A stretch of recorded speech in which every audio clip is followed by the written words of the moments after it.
Relax and get loose while I put you up on game. The Figure Booth with Josh and Nate. This that podcast for those in the know. Batman vs. Iron Man, how would it go? We talking one of a kind, collectibles. Mezco toys are respectable. It's unacceptable if it's not in the packaging. Nate don't take pics if you ain't rapping it.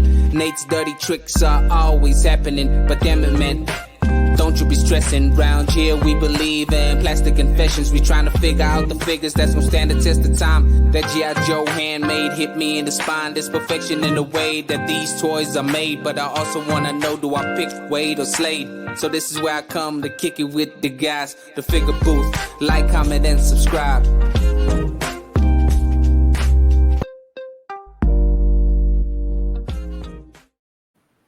Hey, welcome back, Toy Fam, to another episode of the Figure Booth. I am your host, Josh, aka Prime to the First. Hey guys, this is Nate, aka FigureFan_Nate, and you have reached episode 24, which we're calling So You Think You Can Dance. Yeah, and we gotta really build up the hype behind this because we have an amazing guest. This individual needs no introduction. Yeah, I'm still gonna give him one. He has many aliases. If you're a fan of the show, you've heard his name many times. Oh yeah, usually in reference to his dance moves and just overall cha-cha finesse. He's known from coast to coast, like butter and toast. He has known as Mr. Cha-Cha himself. He's known as the Contour King. He is the innovator behind 796 Makeup Studios. He's the CEO of 796 Dance Studios. Let's give it up for none other than 796 Studios, Mario. Oh, hello, Mario. What's up, buddy? I kind of like that intro. Oh, yeah. It's like compliments, but I don't know if it is like a backhanded compliment. So, hi, guys. We talk about you so much on the show that sometimes I'm like, I don't know how much he really appreciates us calling him Makeup Studios or Dance Studios, or if that's something you're really just trying to get away from. Yeah, I mean, I don't know if I would consider it talking or mentioning me as more as like talking trash. Like within the first 5 minutes, it's like, oh, okay, here's a dig on me. But see, it's a very inclusive dig because then you have like Cheney from Toy Migos who gave you the nickname the Contour King. I mean, that sounds prestigious. I should have introduced as Sir Mario because that's very surly. Yeah, well, regardless of all that, I am a huge fan of the finger. I'm sorry, I said Finger Booth. Oh no, not the Finger Booth. That's our Patreon. That's channel. Another slander that I think Mario's trying to create. Yeah, we're doing the Dance Studios. I catch it on though. I think it caught wind for like a week, and then everyone forgot about it. Yeah. I'm a fan of the Figure Booth. So both of you guys. We appreciate you taking the time to come in and just chat with us because that's what it's about. So you're stepping in, welcome, and let's get to know you a little bit better. Yeah, we hold you in such high regard that we made you guest number 2, Mario. Yep. Yeah, I was telling Josh the other day, I was like, I feel bad for the person that's going to have to follow up Jay Hernandez. And he's like, hey, that's you. And I'm like, dang it. God. We take 2 steps forward and then we take like 3 back. Yeah, just absolutely. It's a cha-cha. Sure. It's like, yeah, you're going to see those stats like really start to drop. Yeah, you're going to have to do like the moonwalk backwards. Three moonwalks back. No, not at all, man. You don't give yourself enough credit. I think you've got your own kind of cult following on Instagram. Yeah. You've kind of built your own brand, really. I mean, there's really no other accounts I can think of that really match 796 Studios because you do a lot of everything. Yeah. You're not just into toy photography. You're into customizing. You're into the flight stands. I mean, you got like those silky smooth transition videos. You're on live streams all the time. I mean, you kind of touch all the different avenues of collecting, which I think is really cool because you kind of represent the community as a whole. You're a lot of the different facets of the community that I think a lot of different people make up.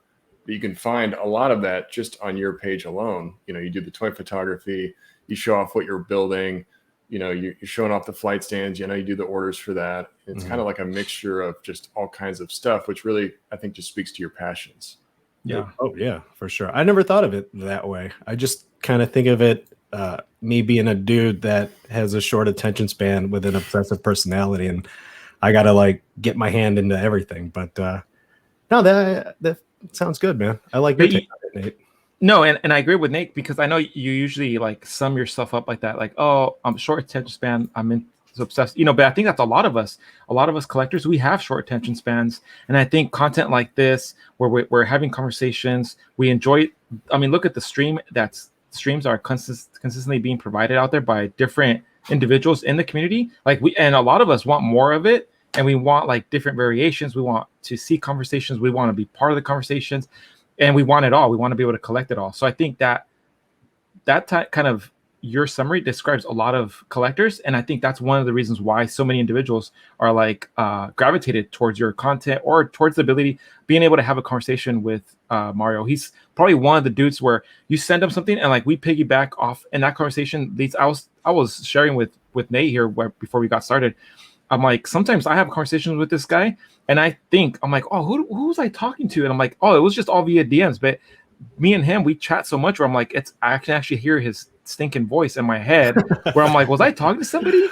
And my wife's like, who, what? I'm like, oh, it's just freaking Mario. I'm like, he's DMing me again. So I gotta respond. And we're up all late hours of just looking up stuff, just enabling each other, especially the past couple of weeks. But that is one thing that I really do enjoy about 796 and the community. Like when I do post, a lot of people reach out and say, what is that? Did you make that? How did you do that? And then it just sparks like a conversation, and then friendships are made from the stories that I post. I mean, we all share the same interest, and it, like Prime said, it's just bouncing ideas back and forth. Like, have you ever thought of doing this, or that would look cool with this character? So and it only works for certain individuals though, because I've had other conversations and sometimes interactions where it only goes so far and you're like, okay, and you can see it just fills out, right? But you're the type where you're like, it's like you pump up the other individual, and that individual is like, oh man, this is one person that I can continuously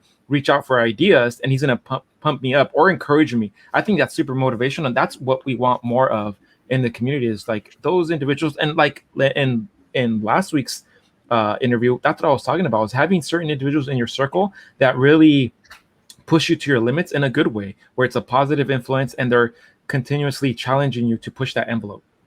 Yeah. And a lot of some of the stuff that I make comes from people just reaching out. They'll come up with an idea. They're like, do you make this, or have you done this? I'm like, no, but that sounds cool as hell, and I'll give it a shot. So yeah, I think you're very approachable that way. I think I didn't really know you back in the time, but I think the first time I actually really talked to you was back in June of 2019, and you were selling some kind of Spider-Man figure, and I was going back and forth. I was like, oh, has it been opened? Has it been posed?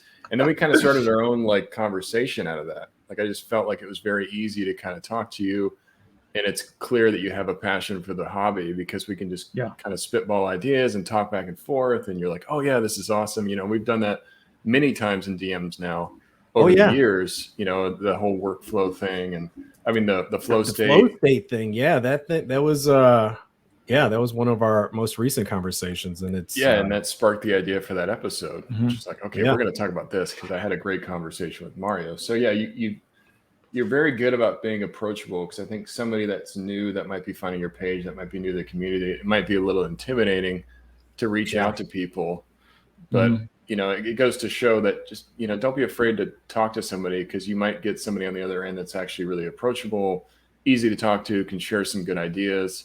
And then even, if you have a customizing idea or something that you want him to build, you sound like you're pretty open to that stuff, where you'll be like, I might do that, if it's something that you're interested in. Yeah, that's the thing. If it's interesting enough, like if it, if it like catches my attention, like, how they'll release some figures and I'm like, that's okay. But then you'll see like that new, I don't know, Sentinel figure, and you're like, oh, hell yeah. And it sparks you. So, but yeah, like, I don't know, 4 times out of 5, they're coming up with like some really cool ideas. And it's like, oh crap, now I got to push everything that I was working on aside and tackle this new idea. So, which probably is the reason why I have so many like unfinished projects. So I'm sure that gets really overwhelming though. And you have to kind of learn when to say no. And it's something that I kind of talked about with Prime. Like, you could continue to say yes to new ideas, but unless it's something that you're passionate about, you're not going to see that quality of work that I think that you hold yourself to as a standard. Yeah. So you're almost doing the right thing for the customer and saying like, hey, I'd love to take your money, but to be honest with you, it's not something I'm passionate about. And I don't think I'm going to deliver a product that I'm proud of. So maybe we just shouldn't do this. Yeah, I think that's more respectable than taking somebody's money and delivering something that you're maybe not proud of.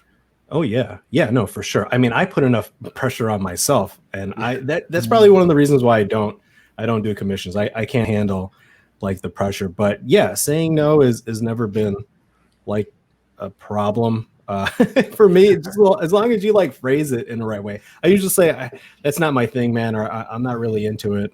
But yeah, I still approach me with the ideas. If I like it, I'll do it. But yeah, I can't do the whole, I mean, the flight stand's enough. It's just, that's pressure. You know what I mean? Yeah.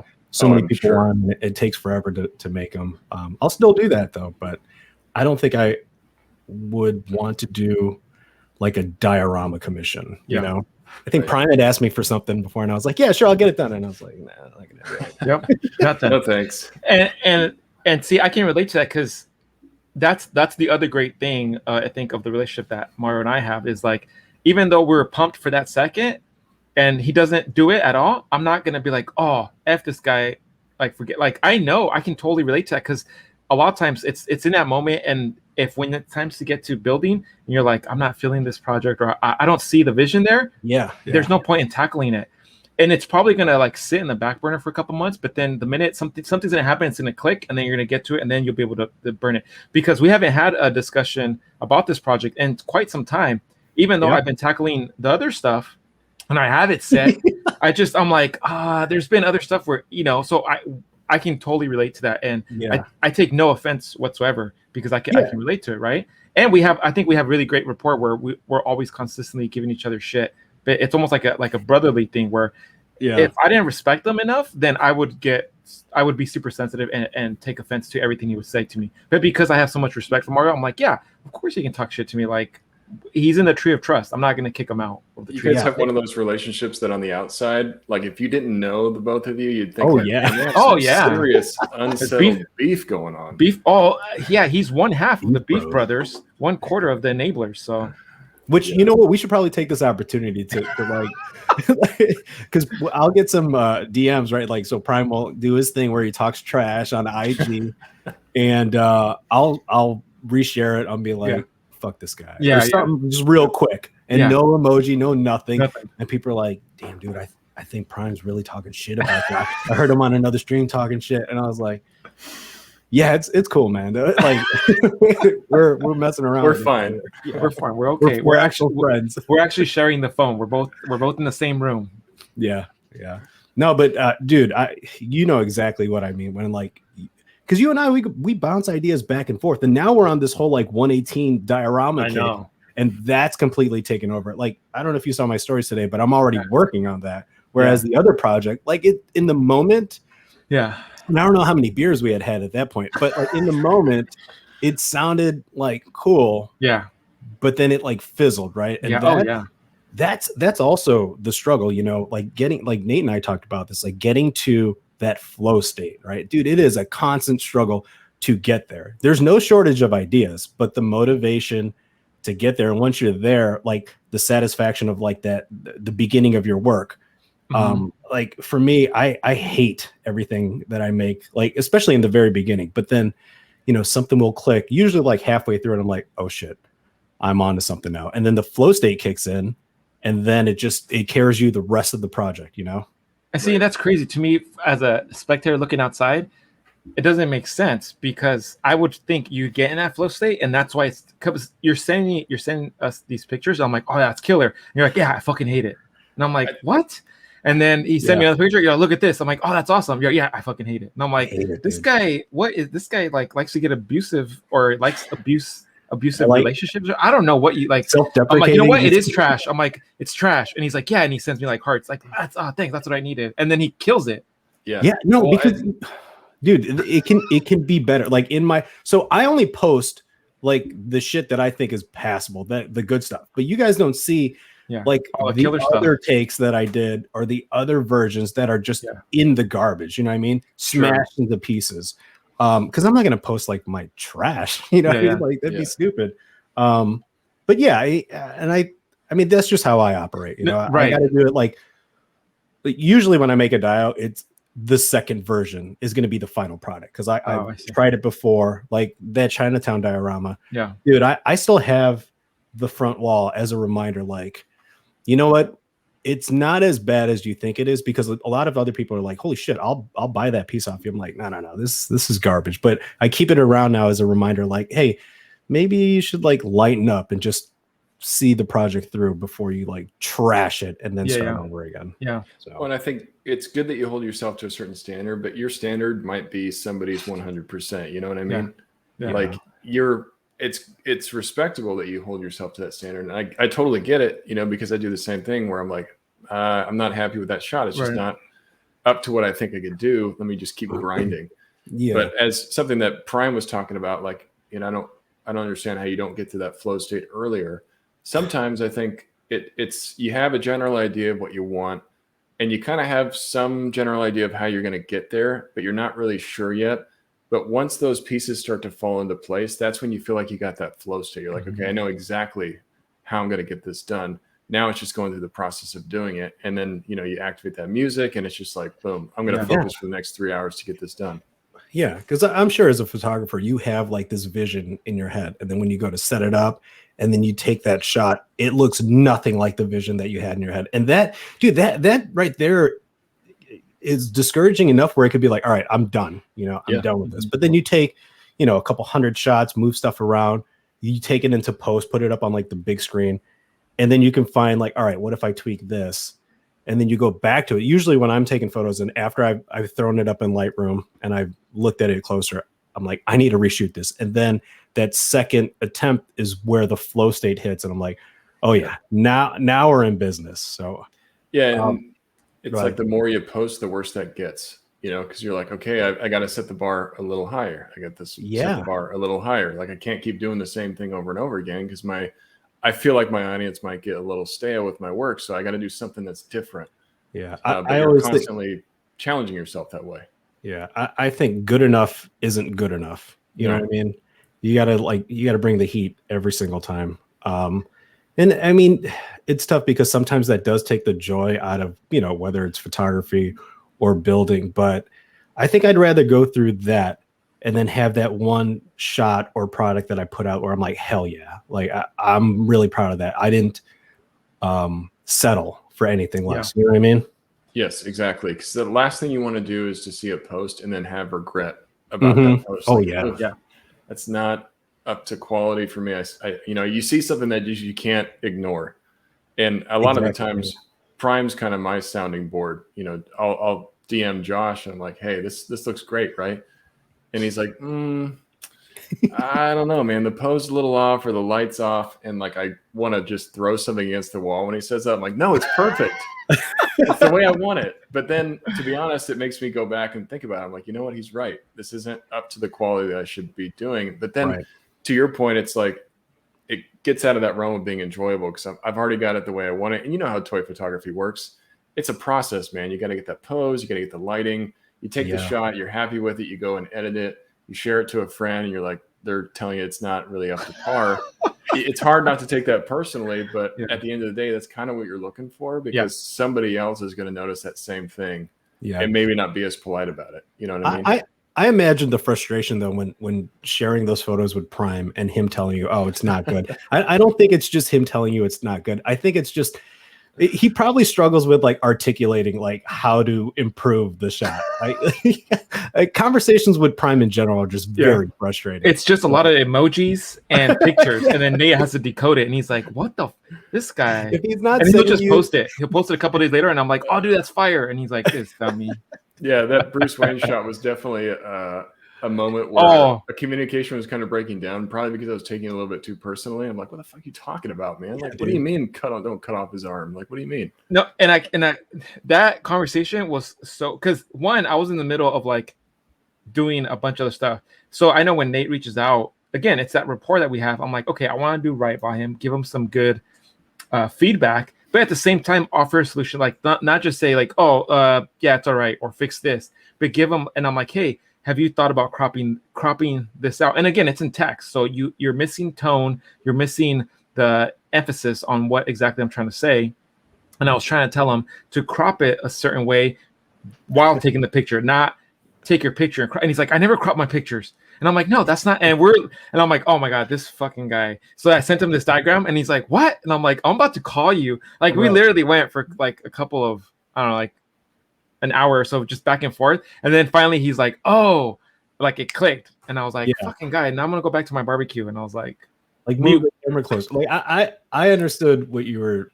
Oh, see, but you speak the same language. No, but like at that point, I think, dude, just call Nate. You know I mean? We're about to. I was about. We almost did. Okay. Yeah. Well, going back into your, I know we kind of deviated there, which is great context. You know, that's kind of what I wanted to talk to you about. But kind of going back to your Instagram, just so people get to know you a little bit better. That may not be me or, you know, Josh. You originally started back in January of 2018. And your first shot that I can see, I don't know if you've archived or deleted any shots prior to that, but it's a Wolverine shot. Yeah. You know, he's holding looks like a katana. Yeah. So was your original intent for Instagram to come on there to be into toy photography, or what was your like thought process when you first started? Yeah, no, I think that might actually be my very first shot. There are a couple like beginning shots that I archived, and I don't know what they might have been of Dios or something. I have no idea. But at one point I archived everything from the beginning just because it didn't flow. And I'm like, no, you know what? People need to see like how shitty I was in the beginning. Where you're at and where you're at now. Yeah, exactly. Yeah. And I need to see that too. So I think that shot was it was a Mezco brown suit Wolverine. He's holding his katana in the sheath. And that shot might have been taken from like my phone or something like that. And it's a terrible picture, you know? Yeah. But I do remember it was, I think, the November prior to that year, right? So a couple months prior, my brother had bought my son an SH Figure Arts. This is when Toys R Us was still around. They had SH Figure Arts Street Fighters, like peg warming or shelf warming, and then SH Figure Arts Dragon Balls. Side note, I should have stocked up on all those friendlies and reviews. God damn. If you only knew. Dude, I know, man. It's pissing me off every time I think about it. But so my brother bought my son an SH Figure Arts Dragon Ball figure for his birthday, and my son's like, "Oh, do they have a play set for this? Can you buy me a play set?" And I'm like, I'll look online. And they didn't. But then I think it was on eBay, I saw like dioramas for Dragon Ball figures. Yeah. And I'm like, oh, that's interesting. I think I can make that. And then I pulled up YouTube and I saw Al's Figures had a tutorial on how to make, you know, a basic diorama. So we went to Home Depot. I carved some rocks out of foam, and I mean, granted, it was pretty shitty, but it was passable, right? Yeah. And I had this sense of accomplishment. I'm like, holy crap. And at the time I was like, this is amazing. I'm so good at this. So I made another one, and I was like, you know what? I'm going to just put it up on eBay and see what it does. And I'm thinking like, I don't know, $40 or something like that. And then it sold for like 125 or something. I was like, this is insane. And it's not about like the money, but the money does play a factor because it funded like this collection to be. And I don't know, it just, you know, one thing led to another. I caught the bug of being obsessed with building dios, and it was just straight dios.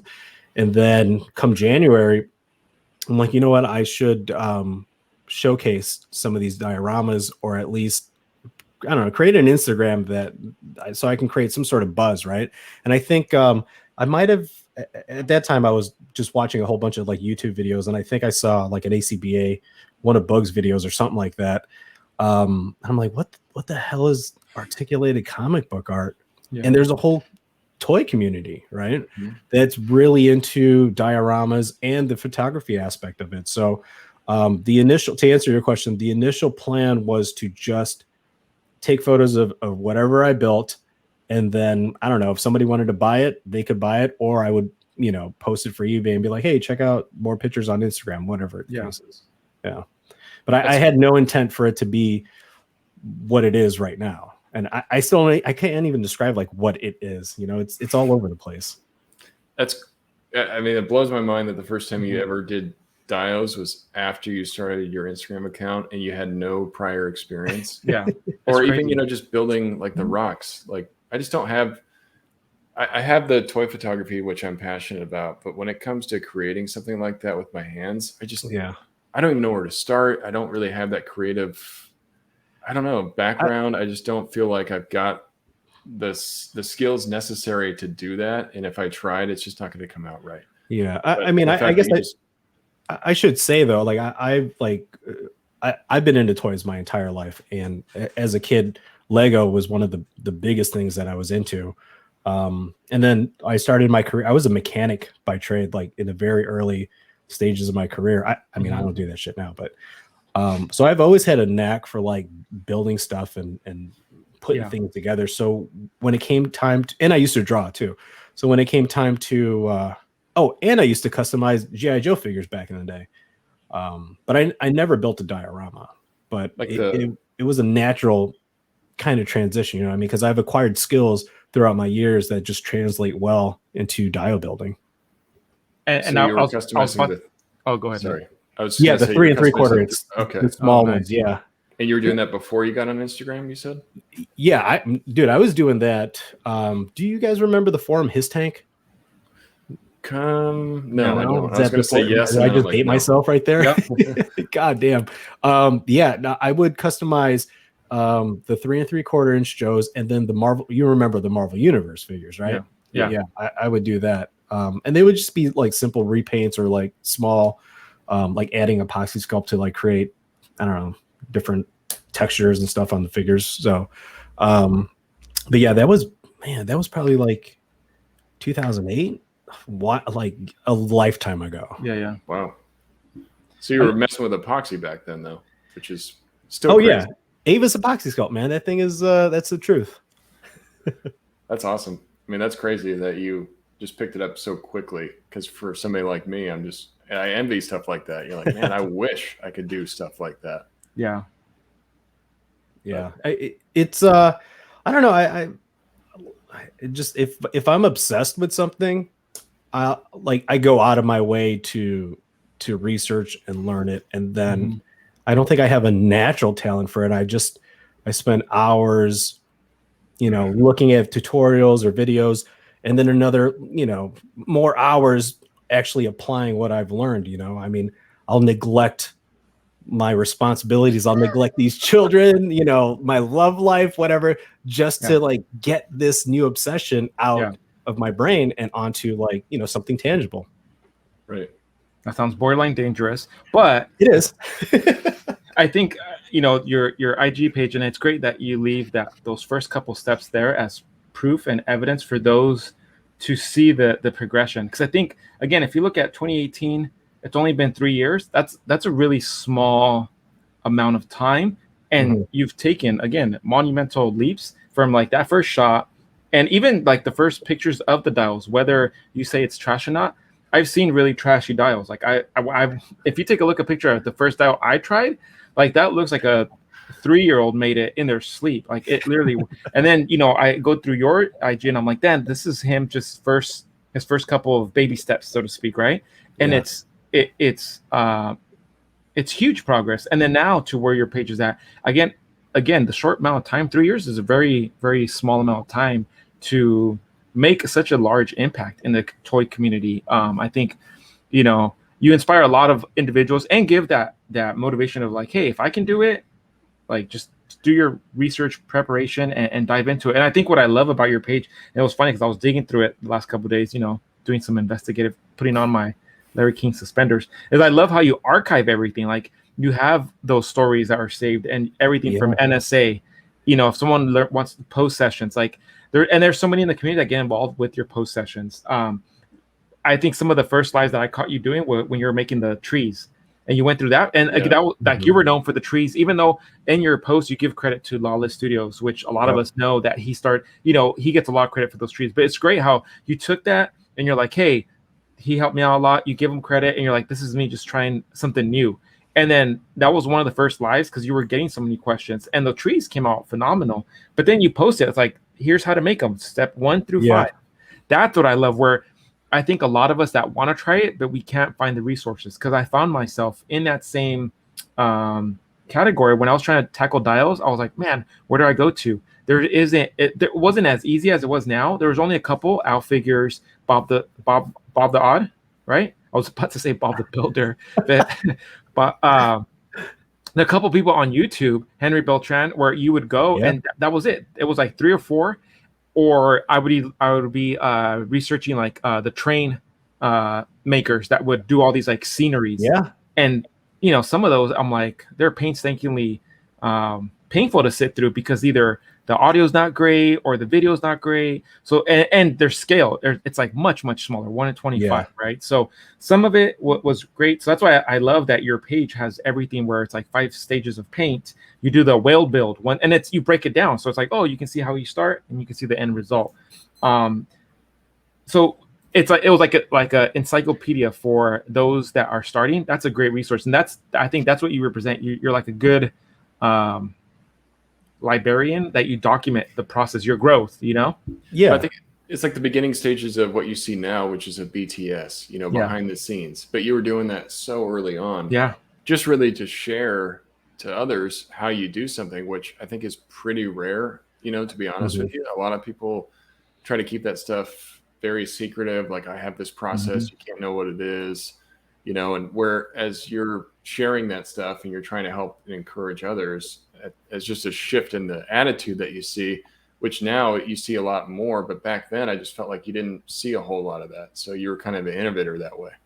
Yeah, I think, there weren't that many people sharing, and you definitely had to really dig and really try stuff out for yourself in terms of like dial building and stuff. Right? And I remember Lawless, and he still does it now. He would have lives, you know, he would just go on Instagram Live and just build. And I remember I had placed an order for a diorama for him, and his wait list is just forever, right? Right. So I placed an order in like the beginning of the year, and he's like, I'll be done with it in September. And I'm like, okay.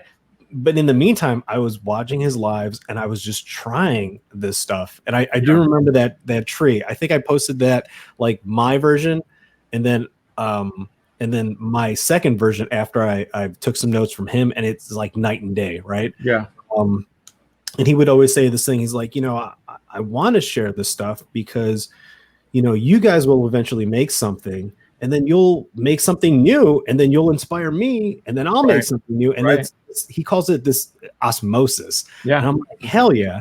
So when I decided to go live to do that tree, I was thinking of Ron. I was thinking of 796Studios, and I was like, this is my way to give back. Right. If I can do it, like anybody can do it. You know what I mean?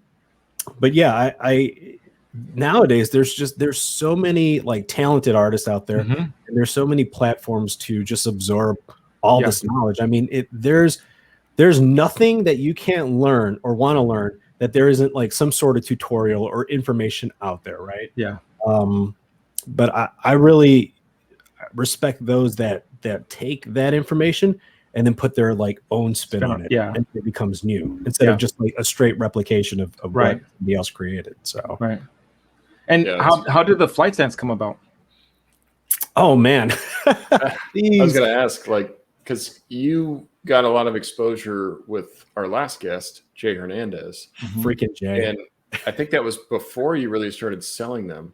Yeah. Right. Yeah. So like, it's almost like he kind of plugged you and you weren't really expecting it, and all of a sudden you're like, oh shit, like I'm getting all these orders, I wasn't really ready for this. So like, I guess to Brian's question, how did you start doing that? My sweet boy Jay, God, we go back. I remember, so it's funny how Jay and I met. We actually met through eBay. He had bought one of my very first dioramas from eBay, and I feel bad because I was trying out like some new techniques. I was trying out like I don't know, Prime, if you've ever used like the Woodland Scenics like realistic water. Haven't. It's like a resin, and I didn't like coat the bottom of the dio. So at first it looked great. It looked like a puddle, and then he had it for years, right? He gave it away, but it would bubble up, and then I saw that dio on a video like maybe a year later, and it's just bubbles coming from the ground. And I'm like, oh my God. But yeah, Jay had Jay had found me on eBay. He bought a thing, and he's like, he's like, hey, you mind if I give you a shout out? I'm gonna try this YouTube thing and make some videos. I'm like, hell yeah. So I found him on Instagram. I had like 20 followers at the time, or whatever the case is. And we just, we were just shooting shit. He's a really cool dude and approachable, as you guys know. And I remember going back to the flight stands. I remember around this time, I forgot when it was, but it wasn't too long after I started Instagram. I think it might have been like March, right? Because then I really got into the photography aspect of it. And I had always been into photography like ever since I was like 16, old enough to like afford my own camera. But toy photography was brand new, and I was like, holy shit, this is awesome. And one of the necessities of toy photography is hiding your stands, or tangible photography, I guess, getting flight stands. And ACBA had been out of stock for like the longest time. So naturally I go on YouTube, and I think there were like, a couple videos out there, very crude, taking a coat hanger, just like bending it with pliers and whatever the case is. And, probably like, they're like, they gave a disclaimer, like, be careful, you might scratch up your figure. And I'm like, yeah, you're going to scratch your figure up. Look at that shit. And the thing is, it's so jagged. Yeah. So I do what I do. I went to Home Depot, and I was like looking for different things I could buy. I remember there were two items. So I tried both. I tried various like wire benders, and I made different prototypes. And they worked, but they looked like shit, right? So I hit up Jay. I'm like, yo, I'm going to send you like just a bunch of flight stands, right? They're different sizes, different variations, different bends, whatever. Let me know what you like. So it was kind of a collaboration. Like we worked together, and he's like, oh, these look good. I'm like, why don't you make a video and see if you can get some feedback, right? Yeah. He's like, okay. And then I'm like, let's do a giveaway, flight stands, free set of flight stands. Once you hit like 1,000 or maybe it was like several flight stands, I don't know, but it was like once you hit 1,000 subscribers. And it's crazy to say that now, because look at his numbers. He's like, what, 22,000? Yeah. But yeah, and that's what sparked it out. And he told me, he's like, every time he posted a video, he would just get flooded with like, where'd you get those stands? Where'd you get those goddamn stands? Yeah. And he would send them my way. And I think that's how I found you. I think that's how I found you too, is from Jay. Yeah, because I remember, I don't think I ever sold you flight stands, Prime, but I remember Nate. I sold Nate some flight stands. Yeah, you sold me flight stands. Because every time I reach out, you'd be sold out. Really? Yep. And then I remember you reached out for the arcade, and I was like, yeah, let's get some flight stands. We can do a trade. And you're like, oh, yeah, I don't have any on hand. So take me. And I'm like, all right, I'm just sending you out of like, I don't want to deal with you right now. I'm going to send you the arcade. Buy the arcade. We'll do the flight stands later. And then this guy disappeared, and I hadn't talked to him since. Yeah, and that's another Started doing trees. I'm like, I don't want trees. I want a flight stand. Flight stands, damn it. I got them finally. I did take a break, though. Like in end of February, early March 2019. I left for like a year. Like, after you got my arcade, you're like, fuck this guy. Yeah. So, and this is crazy, right? I mean, we talk about flow state. So I felt like 796, when I started until like I took a break was okay. I mean, it was like standard trajectory. And I felt like I was kind of, I don't know, maybe like doing the same thing. I was still very much into it, but like, life happened in 2019 and I was just like, you know what, my heart's not in it. Fuck it. I'm out. Right. Yeah. And I disconnected from everything. Like I didn't buy toys. I didn't do shit. I got into cinematography though, and I was so into that, right? And I think that helped with the second coming of 796. Yeah, the second coming of the second version. I mean, you can see. Yeah, that makes a lot of sense because you can see it in your work and your reels. I mean, if you look at like my old highlights, right? Compare those stories to the stories nowadays, like. It's like a transformation. And I'm glad I took that break. And Jay was there he was still plugging the flight stands on his YouTube channel. And I'm like, why the hell isn't 796 dying out? Like, I come back and there's like 30 messages. I'm like, what's going on here? And then, pandemic hit And I'm like, well, what am I going to do at home? I'm like, oh, let's dust off the old 796 account. And I started small with like, I was building model kits. And then I remember the first shot I took when I came back was the Gundam shots. And that got like a really good response. I'm like, oh shit, I forgot how awesome it felt to not only like complete a shot and get that vision out, out of your head into, Instagram, but then, just the community. And I remember when I came back, everyone's like, they were welcoming. They're like, oh, we missed you. We never forgot about you. All this cool stuff. And I'm like, hell yeah. And then I took the skills that I acquired on my break with filming and cinematography and incorporated that into 796. And I think that's when 796 hit the flow state, right?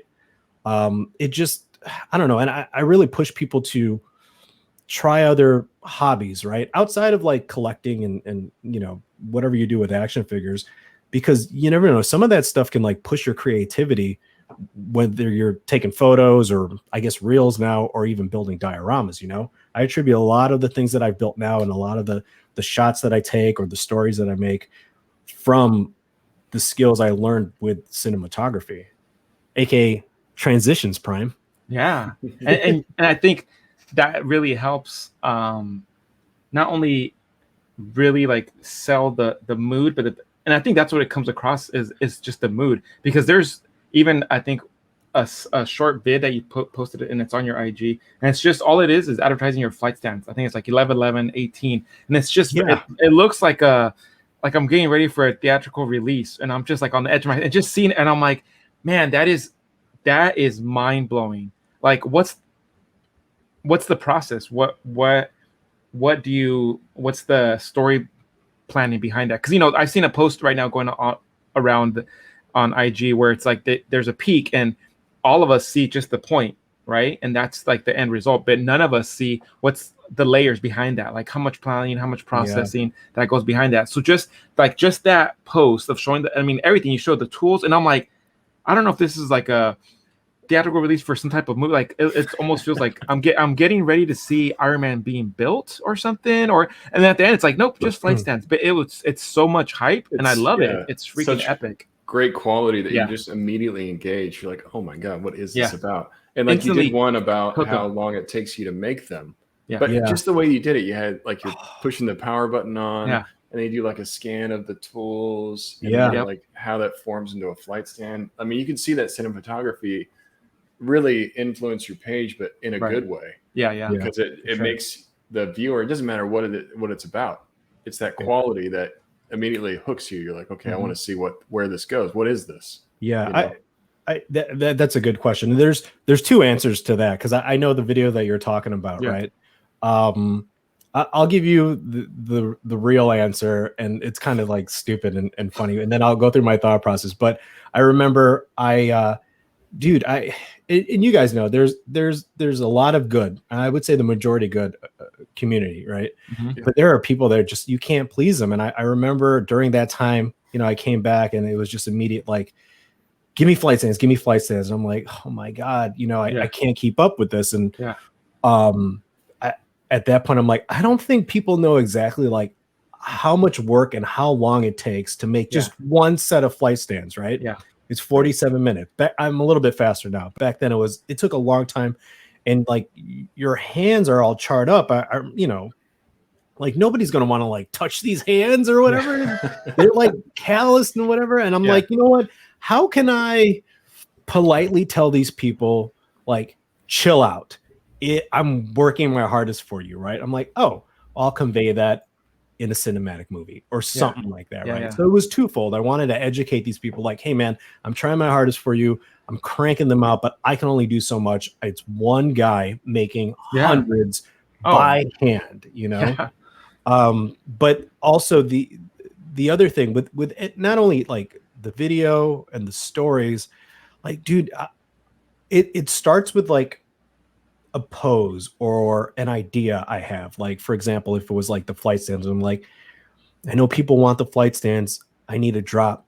And I know for some people that's exciting, So with any, like my stories or the videos, I want to like bring out that emotion, right? I want to like provoke some sort of emotion, and usually it's just like getting hyped for something, right? Right. Because there's two options. You can post a story and just like, hey, look at this shit that I'm making, and then be done with it, or you can do a crazy transition reveal, get some smooth panning, which I don't use a gimbal, by the way. That's actually gonna be one of my questions later on. We can talk about everybody that. knows he does not use a gimbal, which is even more impressive. I actually I like have it's a book gimbal on my hand, just like for the audio. This is I have a gimbal for my actual like real camera, but everything is done with the phone, so it's just I started off with like the handheld technique, and it's just something that that's crazy. Stuck with me. Yeah, it's nuts because I got compliments on my handheld technique the other day, and they're like, "Oh, steady as hand." I'm like, "Look, my current instructor is horrible. I'm signing up for 796 Studios, so relax." Dude, I saw that comment and I was highly offended.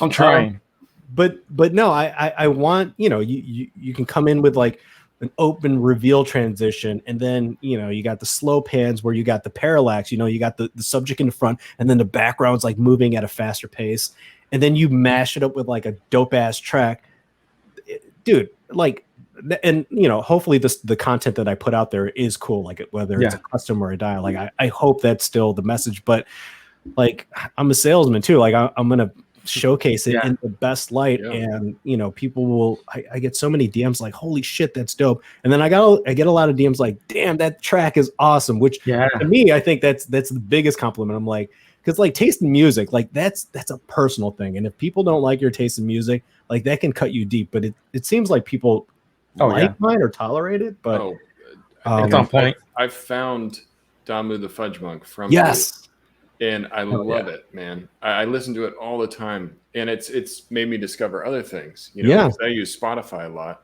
and you find a lot of other artists through artists. So I have to credit you for that. Like I found Damu the Fudge Monk from you, and now it's kind of opened the can of worms for all this other stuff. Dude, and that music will help you. It'll help you, reach that flow state, and help you disconnect from like, maybe work sucks. Yeah, you just want to focus on the figures. Like music is like the other big passion of mine. Like life needs a soundtrack, and Spotify provides that soundtrack. And I really like stuff that doesn't have a lot of lyrics a lot of times, because I feel like I get too focused on the lyrics and not really the beat. And the beat is what really kind of motivates me to like get into my own flow state. I'm like, okay, I'm feeling this, like I've got a good idea, let me spend a good hour working on this photo. And a lot of the times it's the soundtrack that's really motivating me to keep going, to try something else, or just to get in that state, because your head starts to bob and you're like, okay, this is awesome, like this is great, this is exactly where I want to be right now. And for me, I feel like the music helps me visualize like the end result. Like, so for example, I and this is rare. Like, well, it's not rare. It's rare that I post two versions of something, right? But in my head, like, like for the story, it takes me like an hour to post a story. You know what I mean? Like, I'll do like different iterations, try different tracks with it. I don't want you guys to think I'm just like posting and like whatever. Like, there's actual thought that goes into it. So I was about to sell my SH Figure Arts Spider-Man, the anti-Ock suit, and I'm like, let me open it. I opened it, I fell in love, and then I posed him up, and I'm like, oh my god, I gotta take a story of this, right? Or post a story of this. And the first track was like the Spider-Man like theatrical. I think it was Spider-Man 2, Far From Home, like the original score. I think it's Hans Zimmer. And I posted that. And then the other one was a DJ Qbert. And I'm like, fuck, I like both of them. So I'm gonna post them both. And they have different emotions tied to them, but you're still like super hyped for the figure. And now because I watched it, or I posed them and I played that either of those songs to that figure, I'm like, I fucking love this figure even more now, So music definitely helps sell you or create some sort of attachment to these figures or the dials or whatever the hell we're doing, or your photos that you're making. Right. You need something to kind of like fill up that empty space, like, because you get this idea in your head and you're not really sure how to execute. And if you just sit there and stare at it, you're not going to get anywhere. Mm-hmm. But a lot of the times the music is what, like I'll sit there and stare at it with a beat in my head, and all of a sudden it's boom, it just clicks. It's like, oh, there it is, and I think it's the music that gets me there. Absolutely. So I always appreciated that about your your reels and your stories. I'll go back and replay them again just to hear that beat again. And then I'll immediately go to my Spotify and I'm like, okay, what is this song? I got to add it to my playlist. I've got like a whole toy photo session playlist now, which is a lot of the stuff that I've found from you. And it's opened my eyes to other things. So I definitely appreciate that. I actually have a 796 Studios playlist on Spotify. Oh, I've had a couple people ask me. You got to invite me to that, man. I will. Yeah. I remember the first time somebody asked me, like, hey, do you have like a playlist or something that you could share? I'm like, what? He's like, yeah, you can share it on Spotify. I'm like, you want to hear my music that I'm into? He's like, yes. I'm like, awesome. All right. There you go. It's so That's weird. Just DM him. You guys want 796 playlist? Make sure you DM him. Comment down. A lot of people tend to go to stuff that they know.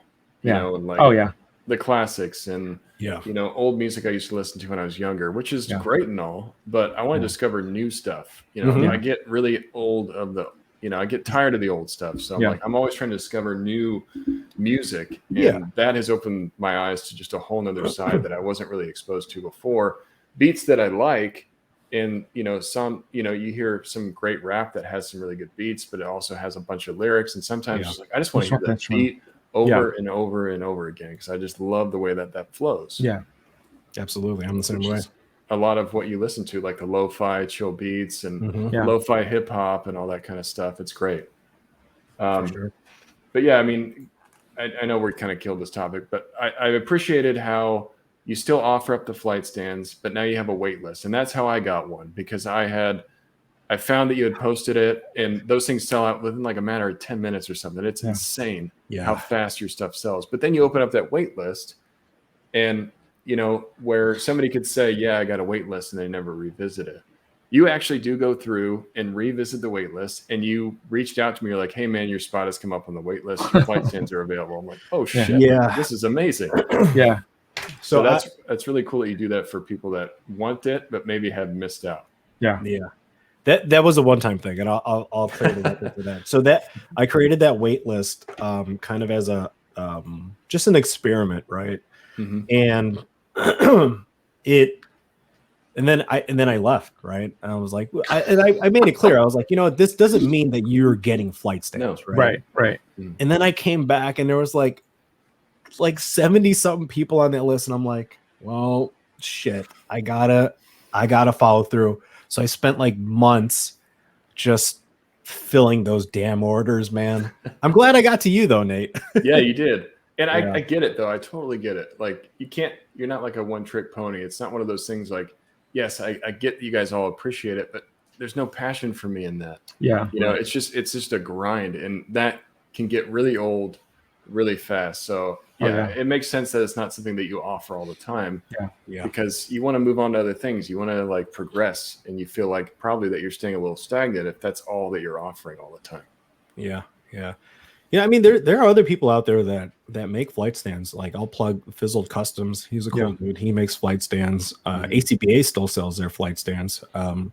I mean, hell, if somebody wants to take over the mantle, I'll be happy to share. There was one guy, he's Chicago too. I shared with him like how I make it, but he never did anything. It's a pain. I've tried to make them myself before I came across yours, and there were the minute I put the figure, it just toppled over, and I was like, these are crap. Well, you got to get good with posing though, Prime. Oh, I know. Well, that's what we got you here. We haven't talked trash to each other in like 40 minutes. This is getting a little weird. So. Yeah. So and it's a good segue because we're getting towards the end of our interview. My last thing is, and we've talked about this on our regular podcast. And it's been a topic, just kind of like, what's the goal of our collection as a collector? And I know you're one that really looks at his collection and says, hey, I'm not enjoying this. Time to get rid of it. Do a little fire sale or dive into another line. Yeah. Where most collectors, they're so attached to their collection. I'm still having a hard time finding to go through digging through those bins and then putting them up and selling them. Because I think sometimes some of us want to get the most. We want to squeeze that berry as hard as we can, get the most juice out of those figures. Others, they just want to get rid of them. And I think you're in a special type of breed where you're like, I can just get rid of them because I'm looking forward to getting to something new or having fun again. So, how is it? How is it that you do that? You're able to just look at your collection, or how often do you look at your collection? You're like, am I enjoying this or am I not enjoying this? Oh man, I look at it every day, and I can't escape it because there are figures in every single room of my house, right? You're surrounded right now. Exactly, dude. Except for the legends, they're in bins under my bed. But I do, try to assess what I have and what's been just collecting dust, right? Recently, I just got rid of like a bunch of army builders, Marvel Legends, and I thought, and I remember when I bought them, I'm like, I'm never going to get rid of these because you could always use army builders, right? Oh yes, yeah. But I've collected so many. I still have the AI ninjas and I have my synthetic humans. I'm like, those are perfect. And I bust those guys out more than anything. Okay. So I think, well, detachment is key, right? And when I left again, prior to me leaving 796, I never thought I could pass up on a pre-order or just not pick up a figure. But then I spent a whole year just not even caring, Yeah. And then when I came back, I mean, obviously like the bug hit me and I was collecting stuff again, but you just got to sit back and think like, do I actually need this? And does it fit into my collection? There are some things that I won't give up. I won't give up SH Figure Arts Street Fighter or Dragon Ball, right? Okay. My hot anime babes, I won't give that up. And then Reveltech. I'll always get Reveltech figures because I love them, right? And I think if I limit it to just those three, then everything else is up for grabs, right? And I will get if something interests me enough, I'll buy it, right? Yeah. So I'll have it in hand, I'll check it out, and then you'll see me. That's why you see so many things for sale because it's like, oh, I checked it out, it's not for me. Right. Yep. Pass it along. Yeah. Or if I'm selling stuff like the Grails, then like, all right, Mario is into another line because of Prime. Acid Rain. And it's like, damn it. So usually if you see a lot of stuff for sale, it's like, all right, Mario's buying something else right now. Yeah. I think the fact that you can actually go ahead, man. No, go ahead. I was going to say the fact that you can actually let go of your stuff so easily though is a lot of people can't relate to that because they have a really hard time letting things go, especially when they know it might be hard to find or whatever the case may be. But I can see you just turn and burn stuff, which is great because you're staying so focused in what it is that you're passionate about, which a lot of people have a really hard time doing. Yeah. Myself included. It's one of those things where you get that FOMO of, oh, I'm going to miss out on this figure, or I see so many other people talking about it. But to your point, you get it in hand, you're like, yeah, this is cool, but I don't really care about it, so why am I keeping it in my collection? Right. Yeah. I think what has helped me too is that I know. So I sold 7 Hellfire Club figures, right? And it went to some dude in Hawaii, and I don't think he had access to them. And it's like he wanted them. Yeah. So I think knowing that I'm somewhat paying it forward, right? And I always sell my stuff at retail or less, right? Yes. Except for that Hellfire Club. I jacked it up a little bit because of Prime's guidance. But you know what?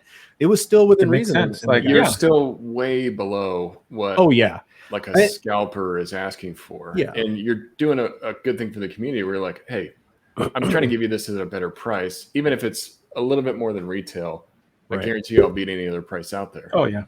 And that was the first time I ever priced something above retail. But for the majority, it's at retail or less. And it's, it's just reframing the thought process. One, I don't need it because it hasn't been opened or played with in months, right? Yeah. There's somebody else there that wants it. I'm going to sell it at retail. I'm not going to be, whatever. I mean, if you flip figures, that's cool. Whatever. Yeah. But it moves quicker if you sell it at a reasonable price, right? And then I get my money, I can buy figures. But I just, like I said, the detachment. Once you get rid of that first figure, then it becomes easier. Yeah. And also, I mean, I know Prime, you've never overpaid for a figure, but I look at it this way, right? I think the fear of, you know, like you said, the FOMO or just the fear itself is what holds you back, right? You got to take that first step. But if I do, and I've sold figures before, I'm like, shit, I regret selling that figure. But if I do come to a point down the road that I've regret letting go of this figure, dude, I'll find a way to get him again. Yep. You know what I mean? Yeah. I got rid of the Sentinel Hulkbuster. And I remember I had gotten it through BBTS. That's crazy. And at retail, or maybe it was less. And then I got rid of it. And I'm like, fuck, man. Yeah, that's such a cool ass figure. I want it. And then I'll check eBay. I'm like, okay, he's within reason, right? So if I ever wanted it again, I could go get it. And I think that eliminates the whole FOMO thing, right? Like, you're not missing out on anything because their figures, they're all like, you might have to pay a premium, but if you wanted it that bad, it doesn't matter. Then you're going to pay that price. Yeah. You know, we're collectors. Oh yeah. We've done some shady shit for figures. We can all admit to it. Even if somebody doesn't want to publicly admit, we've all done it, you know? Yeah. It's a way to fund, like you said, it's a way to fund future figures. And why am I holding on to something that's been sitting in a box for 6 months? Sell that so I can go buy 3 other things and I don't feel bad about it. I'm not digging into my wallet again. I'm just using it to kind of recirculate into something new. Yeah, absolutely. And then it gives you opportunities to check out new lines or check out other things. Like I had sold some Acid Rain figures a couple weeks ago, and I didn't know that these were going to people that's their first Acid Rain figure, right? That's awesome. And now they're into that line, and now I'm back into it because I took the money that I got from them to get some newer ones. I mean, it provides you more options if you find the ability to just let go. Yeah. Yep. Cool. For sure. Do you have any other questions before we jump into our game here? I feel like there's so many things I could talk to Mario about. Just huge kudos to you, man, for your toy photography. I know we didn't get a whole lot into that, but you've just been absolutely killing it with these shots lately. I can't wait to see what else you produce, because even with that Joy Toy stuff that I don't personally shoot, it's almost enabling me to want to just pick one up and see what I can do with it. You know? Be careful. Well, no, we're not giving Prime any more points, but you know what, Prime, you will get credit for that inspiration. There's so many figures out there that I have gotten, and I'm just, they're cool figures. But the second I got the Joy Toy and the second I got these new Acid Rain figures, I'm like, they have grit, and I'm like, they need to be photographed because they just look so unique, and they're part of their environment. You know what I mean? I don't know how else to describe it. They just look like they photo well, and that's what really sparked the last couple shots and this current build. So it's amazing. So we're gonna get this game set up. I don't know if you've watched our first episode, but trying to. No, it's all right. I'm shaking my head no for the people listening. It's okay, you'll eventually get there. We'll forgive you this time. No, I've seen it. Yeah, I saw it. Good. I'm ready. All right. So we're gonna play the Dirty Dozen, right? Yes, we are getting ready to play the Dirty Dozen. What's gonna happen is I'm gonna read out the topic for our listeners who are not watching this on YouTube, and then Mario, you just chime in the first thing that comes to mind. And then we can have a quick discussion on it. All right. So those are the rules of the game. You as the guest will go first. You say whatever comes to mind, and then we can just chime in. And I'm just the host of the game, so I'll stay quiet. All right. So this is the Dirty Dozen. First one on board. Are you ready? I'm ready. Whatever comes to mind, just boom. Get ready to edit some stuff later. All right, Bloodsport. Oh my God. What comes to mind? Pounding you in the face. Oh, okay. A little violent. I don't know how. That's not. Usually these are like toy related or line. I think that shouldn't something. be. I don't know how the real answer is flawless splits. Flawless splits. Okay, Bloodsport. Okay, that's fair. Flawless splits. All right. Next one. What kickboxer? Oh, usually these are toy lines of manufacturers. I don't know what's going on with this kickboxer. Oh, you know what? Broken, dipping your hands in honey and then putting it into broken glass. Nice. Okay, honey and broken glass. That's creative. Yeah. All right. Universal Soldier. Come on, who did this? Steven Universal- Seagal. That's what I think of. Okay. Who made All right. this? Is he in Universal Soldier? I don't. Think I'm not he going to was. say it. I know what you're getting at. I'm not going to say his I think- name. All right. Dolph I Lundgren think that- though was in. Yeah, Dolph Universal Lundgren was in Soldier. there. I think that's Okay. the last one. All right, come on. Double Impact. Actually, you know what, dude? Double That was a Impact. great. That It was was a Twice. yeah, that's dude. That's I'll one of my say it. favorite movies. If we're gonna That's talk twice the about, Cha-Cha. yeah, if we're gonna talk about Jean-Claude here, this is one of the best Jean-Claude movies. Is Double Impact, in my opinion. Oh yeah, for sure, dude. Because there was he was a square, and then he was like the cool dude. You Hey, know? look, and it's like that's crazy. 796 Dance Studio. You have so many personas. Like 1 minute you're cha-chaing up it. Damn it, man. All right, this time for reals. I think that's the last one. I Yeah, think let's that see. might be it. All right, jeez. Although he had the movie with Rodman, that was awesome. Yeah, I can't remember what that was called though. I forgot what it was called, but I don't know. All weird. right, what you got next here? All right, Josh. let's see here. SH Figure Arts. Almost perfect. Almost perfect. Okay. Yeah. The perfect example is that Spider-Man that I posted. I mean, they're a solid figure. And for the longest time they were my favorite line, the go-to. Yeah. They're, it's good old reliable. That's who they are, right? But there's just something that's just off. It just doesn't hit it at 100% for me, right? That Spider-Man, no bicep swivel. What the hell? Yeah. He needs the bicep. And I was talking to Jace Figs, if he had the bicep, or no, I was talking to Jay Hernandez. If he had the bicep swivel, perfect figure. Yeah. Okay. So, Almost perfect. Marvel Legends. been there, done that. Oh, yeah. Oh. Yeah. And Getting out of it? yeah.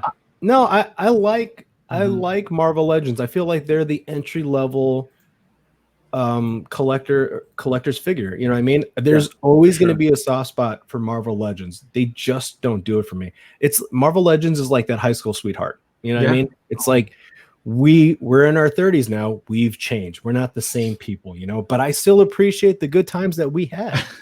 I like these references. First one was good old reliable. This one's been there, done that.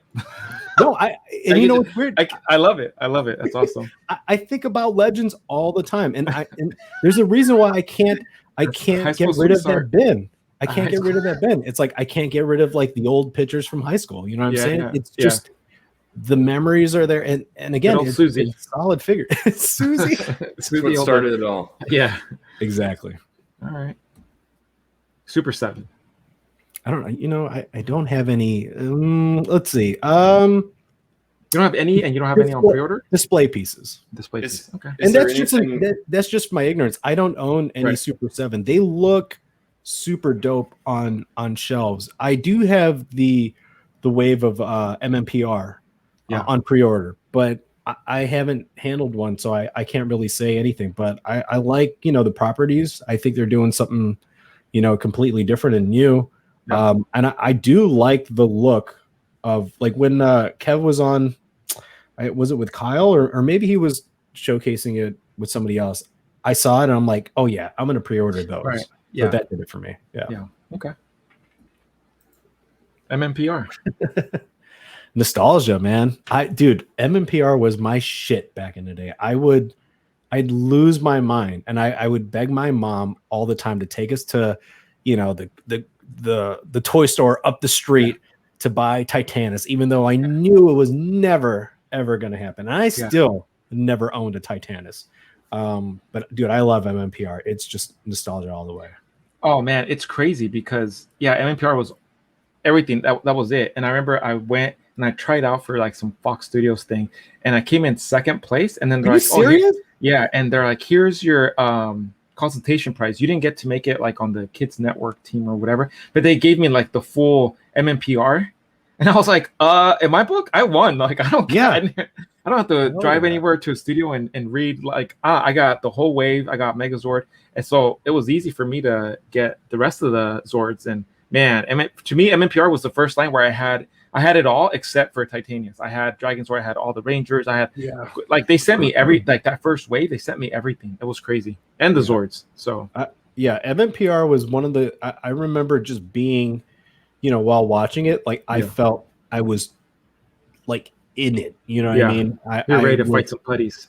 Well, it was just, and the whole like Tommy arc. I was so just like I was a fanatic back in the day. As a kid, I was a MMPR fanatic. That's awesome. Acid Rain. Her new addiction. Obsessed. Yeah. Obsessed. Dude, it's the new girl in town. It is. It's the new like hot chick that you're just, oh my God. I can't even like think of any like cool references. You're just flustered. For those listening, Mario's flustered and he's just like he's losing. You know what? Yeah, I'll say it. Love at first sight. Although this might be certain, but well, Acid Rain, passionate love, huh? Dude, puppy love? I haven't felt this motivated or this excited about a toy line in a long ass time. And I know the scale is a big turnoff for most people, but for me as a dial builder, it's a new challenge. Yeah. And I've looked at some other channels. There's another channel that I've been following and really not even following, like researching and dissecting. And I've seen every single video on his channel at least 3 times. Abandoned miniatures. Yeah. And it just fits the Acid Rain theme. And I think they're a little bit smaller than 112. So yeah, man, it's the new love at first sight. It's goddamn, dude. I'm so hooked on Acid Rain right now. I've spent so much money in the past couple of weeks, man. That's awesome. Well, it's all your fault, Prime. You kind of nailed it for me. It's like it's one of those lines I've always wanted to check out, but it's just not the scale that I normally collect. And the more that I hear about it, the more it intrigues me to want to try it because so many people say so many good things about it. Yeah, and they, like I said, like you're a photographer, Nate. So you look at this guy, and for the people that are watching, they can't see it, but I mean, he's got a wash and he's got grit and like it just looks so damn good.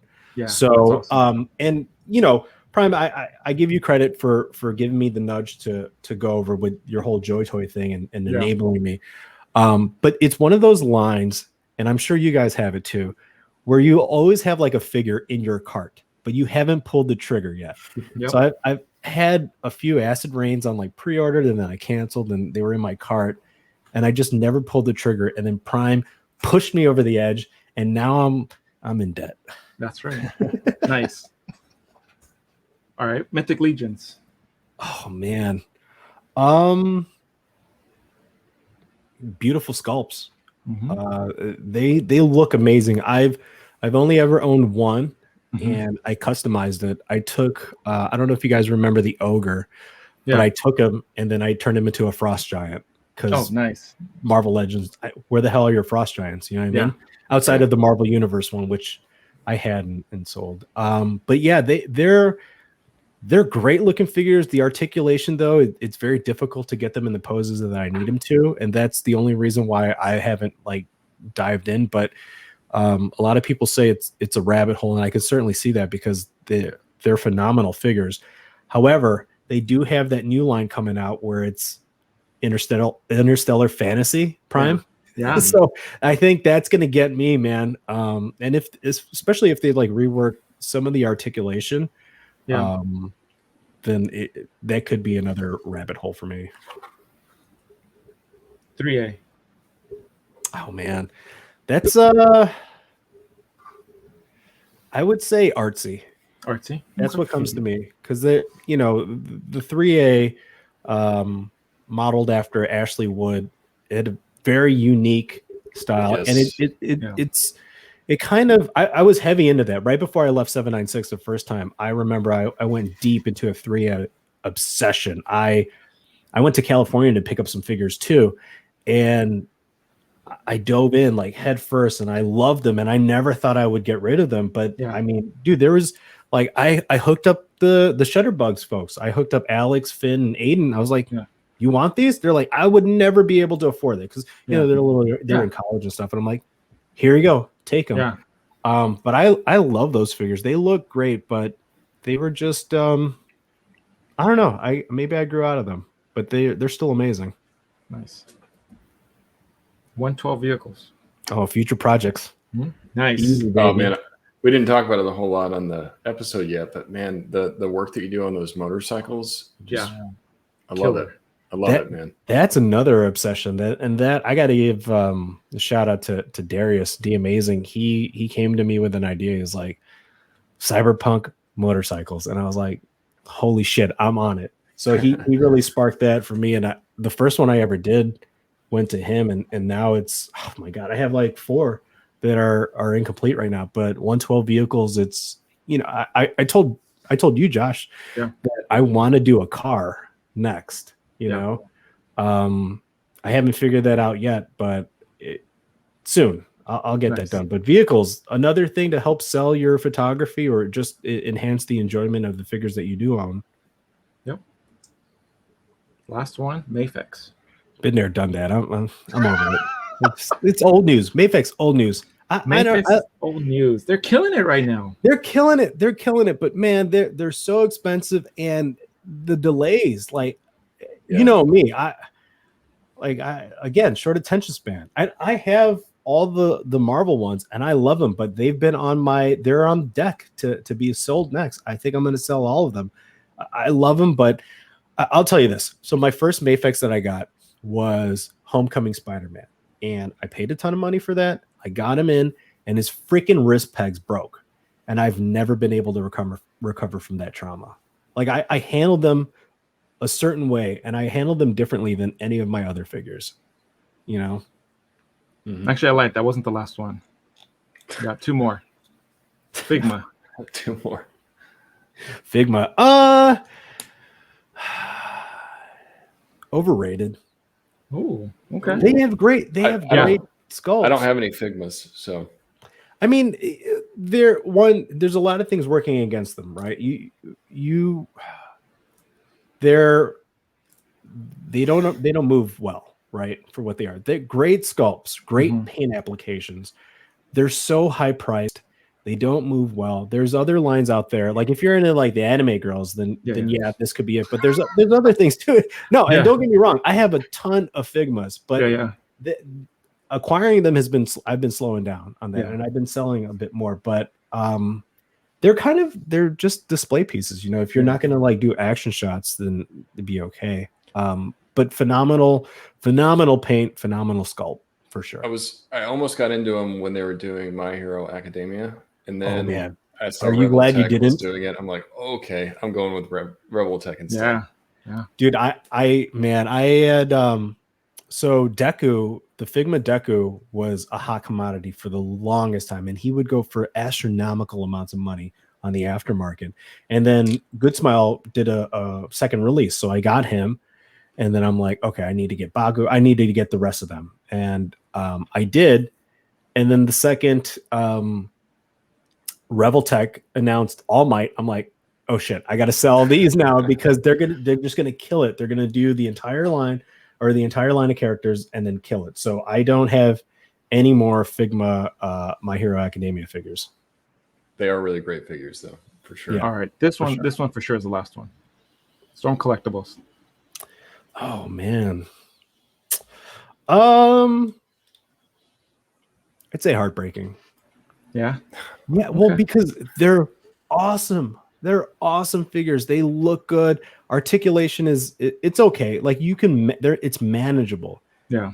But the scale, man, it doesn't work with anything in my collection. And I believe me, I had the MK Ninjas, I had all the stuff, and then I sold them. I still have Chun-Li and Cammy for obvious reasons. Yeah, obviously. But the big guys, Sagat and Zangief, and those scale well with the SH figure arts, especially if you're going for like an exaggerated type of look.